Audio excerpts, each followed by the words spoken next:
Hello friends, नमस्कार। स्वागत है आप सभी का।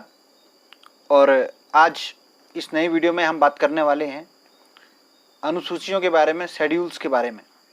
इससे पहले हमने भारतीय संविधान के भागों की बात की थी और अब हम शेड्यूल की बात करेंगे, यानी अनुसूचियों की बात करेंगे। हम जानते हैं भारतीय संविधान में 8 अनुसूचियाँ शुरुआत में थी और अब वो बढ़ करके 12 हो चुकी हैं। तो वो अनुसूचियाँ क्या हैं और उनके अंतर्गत क्या चीज़ें हैं, आइए उसको पढ़ना प्रारंभ करते हैं। उससे पहले जो लोग आज पहली बार इस वीडियो पर आए हैं वो इस चैनल को सब्सक्राइब करें, वीडियो को लाइक करें, अपने मित्रों तक शेयर करें और हमसे जुड़े रहें। आइए प्रारंभ करते हैं। तो पहली जो अनुसूची है हमारे संविधान के अंदर, उस अनुसूची में स्टेट एंड यूटीज़ की बात की गई है। स्टेट यानी कि राज्य और यूटीज़ यानी कि यूनियन टेरिटरी, जिसे हम कहते हैं केंद्र शासित प्रदेश। तो इनके बारे में, इनकी जो लिस्ट वगैरह है वो सब पहली अनुसूची के अंतर्गत आ जाती है। अब बात करते हैं दूसरी अनुसूची में क्या क्या रखा गया है। तो दूसरी अनुसूची में सैलरीज के बारे में रखा गया है, अलाउंसेस के बारे में रखा गया है, पेंशन के बारे में रखा गया है, यानी कि वेतन, भत्ते और पेंशन। ये तीनों किस किस की? प्रेसिडेंट, सबसे पहले तो भारत के राष्ट्रपति की, दूसरा speaker of Lok Sabha and deputy speaker of Lok Sabha, और वैसे ही राज्यसभा के अंदर अगर हम बात करें तो स्पीकर ऑफ, जिसे हम चेयरमैन कहते हैं, chairman of Rajya Sabha and deputy chairman of Rajya Sabha. तो इसमें वाइस प्रेसिडेंट भी आपका कवर हो जाता है, क्योंकि हमारा वाइस प्रेसिडेंट ही जो होता है वो राज्यसभा का चेयरमैन होता है। इसके अलावा जजेज of high court and supreme court, हमारे सुप्रीम कोर्ट और हाई कोर्ट के जो भी जज हैं। इसके अलावा CAG, controller and auditor general, जिसे हम कहते हैं नियंत्रक एवं महालेखा परीक्षक। तो ये जितने भी पद हैं, इन सभी पदों की यहाँ पे वेतन, भत्ते और पेंशन के बारे में यहाँ पे वर्णन किया गया है। दूसरी अनुसूची में इसका वर्णन किया गया है। अब हम बात करते हैं तीसरी अनुसूची के बारे में। तो तीसरी अनुसूची है ओथ, यानी कि शपथ से संबंधित। तीसरी जो अनुसूची है उसमें शपथ का वर्णन किया गया है कि शपथ किस तरीके से ली जाएगी, उसका क्या फॉर्मेट रहेगा। और इसमें केंद्र सरकार एवं राज्य सरकार के सभी मंत्रियों, और इसके अलावा लोकसभा एवं राज्यसभा के सभी सदस्यों, इसके अलावा विधानसभाओं और विधान परिषद के सभी सदस्यों एवं सुप्रीम कोर्ट, हाई कोर्ट के सभी जजों, और जो कैग होते हैं, सीएजी होते हैं, उन सभी की शपथ का, ओथ का वर्णन किया गया है तीसरी अनुसूची में। इसके अलावा अगर हम परफॉर्मा की बात करें तो जो प्रेसिडेंट है, जो कि आर्टिकल 60 के अंतर्गत आते हैं, वाइस प्रेसिडेंट आर्टिकल 69 के अंतर्गत आते हैं, और गवर्नर 159 के अंतर्गत आते हैं। इस अनुसूची में इनका वर्णन नहीं किया गया है, यानी कि राष्ट्रपति, उपराष्ट्रपति और गवर्नर, राज्यपाल, इन तीनों की शपथ का वर्णन इस तीसरी अनुसूची में नहीं किया गया है। ये इसमें एक्सेप्शन है, अपवाद है, कई बार पूछा जाता है परीक्षाओं में। चौथी अनुसूची है राज्यों को राज्यसभा में जो प्रतिनिधित्व है उसको लेकर के। तो राज्यों का राज्यसभा में जो प्रतिनिधित्व है उसको चौथी अनुसूची दर्शाती है। और इसमें आप देख सकते हैं जिस तरीके से उत्तर प्रदेश की राज्यसभा में लगभग 31 सीटें हैं, राजस्थान की 10 सीटें हैं, उत्तराखंड की 3 सीटें हैं। ऐसे ही अलग अलग राज्यों से अलग अलग राज्यसभा की जो सीटें होती हैं, तो किस राज्य से कितनी सीटें हैं, कितना एलोकेशन किया गया है, उसके बारे में चौथी अनुसूची में वर्णन किया गया है। आगे हम बात करते हैं पांचवी अनुसूची के बारे में, administration and control of schedule area and schedule tribes. तो जो अनुसूचित क्षेत्र हैं और अनुसूचित जनजातियां हैं, ठीक है, तो उनके प्रशासन से संबंधित पांचवी अनुसूची में व्यवस्थाएं की गई हैं।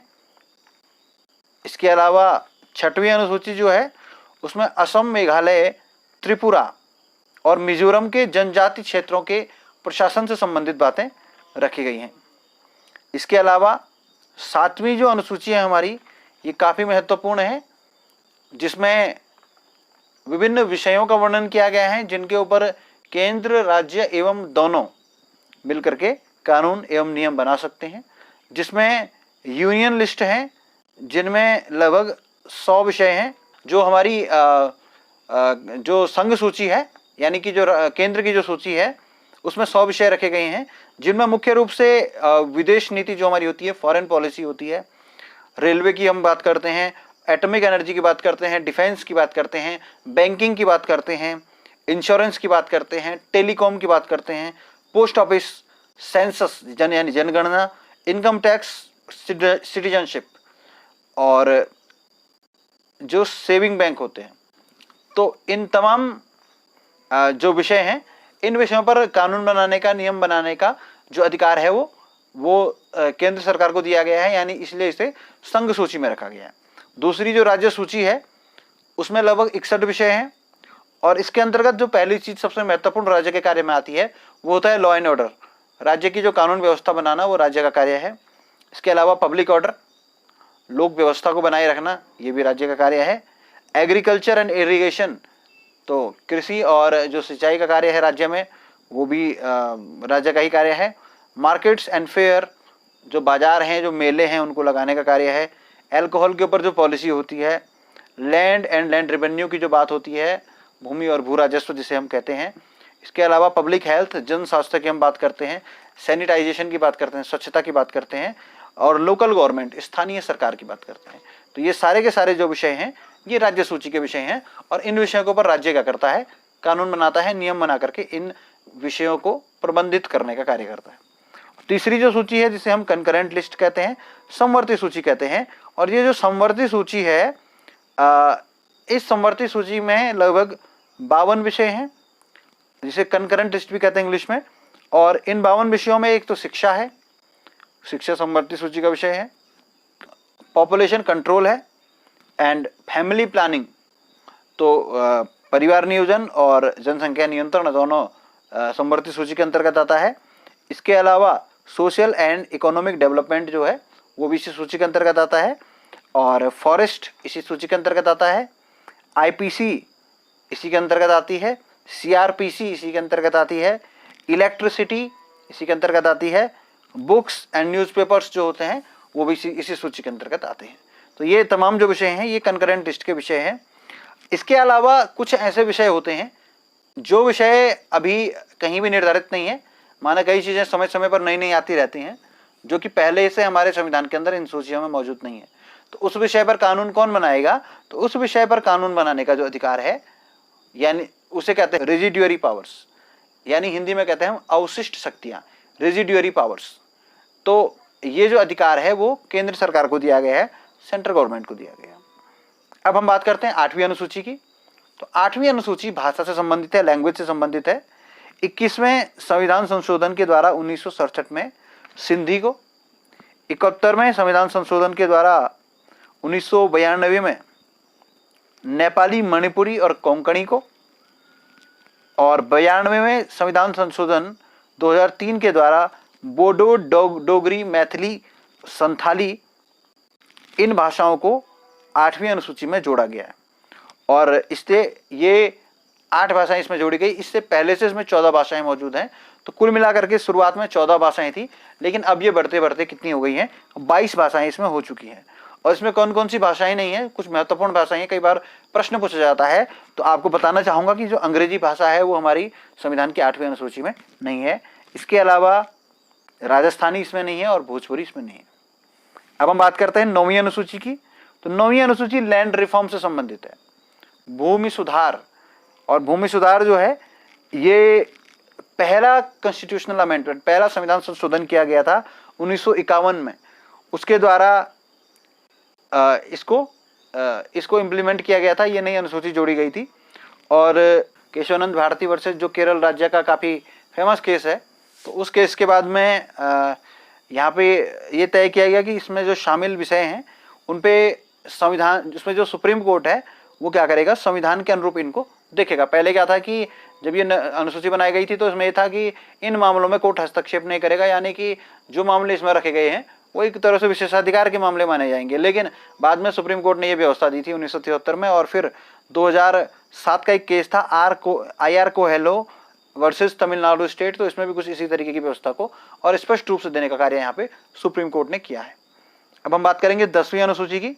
तो 10वीं अनुसूची जो हमारी है वो एंटी डिफेक्शन लॉ से संबंधित है, जिसे हम कहते हैं दल बदल कानून। तो दल बदल कानून जो होता है, एंटी डिफेक्शन लॉ, ये 52वें संविधान संशोधन के द्वारा 1985 में बनाया गया था, और इसमें 2/3 मेंबर से कम अगर हैं तो दल बदल कानून उन पे लागू होगा। यानी कि अगर दल बदलने वाले लोग 2/3 से कम होंगे तो वो दल बदल के अंतर्गत आएंगे। अगर 2/3 से ज्यादा लोग एक पार्टी को तोड़ करके दूसरी पार्टी में चले जाते हैं तो उन पे दल बदल कानून नहीं लेगा। जैसे एग्जांपल अगर हम बात करते हैं, माना किसी दल में अगर 30 विधायक हैं, और अगर अभी आपने देखा होगा पिछले कुछ समय से ऐसे मामले आते रहते हैं, तो अगर 30 विधायक हैं तो 30 का 2/3 होता है 20। तो अगर 20 से कम विधायक पार्टी तोड़ रहे हैं, अगर 30 में से माना 19 विधायक पार्टी तोड़ रहे हैं, या 18 विधायक एक पार्टी को छोड़ करके दूसरी पार्टी में जा रहे हैं, तो उनकी जो सदस्यता है वो रद्द हो जाती है। और जैसे माना कोई विधायक है तो उनकी जो विधायकी होगी वो समाप्त हो जाएगी वहीं पर। लेकिन अगर वो 2/3 से अधिक, अगर वो कम से कम 20 हैं, अगर 20 लोग एक पार्टी को तोड़ करके 30 में से अगर 20 लोग जा रहे हैं, तो 20 लोग अपने आप में एक सेपरेट पार्टी के रूप में वहां पे जाकर के दूसरी पार्टी में शामिल हो सकते हैं। लेकिन 20 से कम लोग शामिल नहीं हो सकते। ये एंटी डिफेक्शन लॉ में आ जाता है। तो इसमें जो फायदा होता है वो छोटी पार्टीज के लोग बहुत जल्दी परिवर्तित, माना किसी पार्टी में 3 लोग हैं तो उसका 2/3 2 लोग होते हैं, तो 2 लोगों ने मिलकर के पार्टी तोड़ दी, वो दूसरी पार्टी में चले गए, तो वो एज इट इज दूसरी पार्टी में चले जाते हैं, तो उनकी सदस्यता रद्द नहीं होती है। तो कम से कम 2/3 सदस्य जो होंगे वो एक पार्टी से दूसरी पार्टी बदलने के समय में क्या होने चाहिए, उसमें मौजूद होने चाहिए, परिवर्तन करने वाले में मौजूद होने चाहिए। उससे कम में उनके ऊपर दल बदल कानून लगेगा और उनकी जो सदस्यता है वो निरस्त हो जाएगी। ये व्यवस्था यहाँ पे की गई है। इसके अलावा हम यहाँ पे बात करते हैं यहाँ पे एक्शन कौन लेगा। तो एक्शन जो लेने का काम होता है एंटी डिफेक्शन लॉ के अंतर्गत, इसमें जो एक्शन लेते हैं तो वो एक्शन लेने का काम यहाँ पे करेंगे हेड ऑफ द हाउस।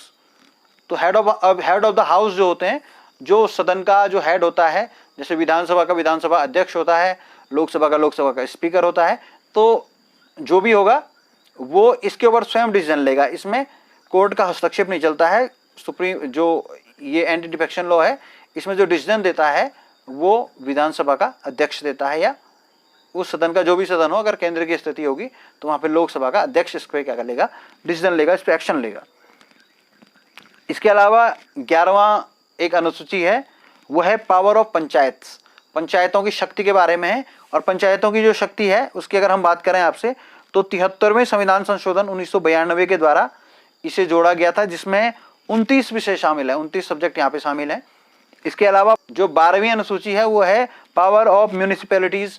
जो म्यूनिसिपैलिटीज होती हैं तो उनकी पावर को लेकर के है ये, और ये 74वें संविधान संशोधन 1992 के द्वारा जोड़ा गया, और इसमें 18 विषय शामिल हैं, 18 सब्जेक्ट शामिल हैं।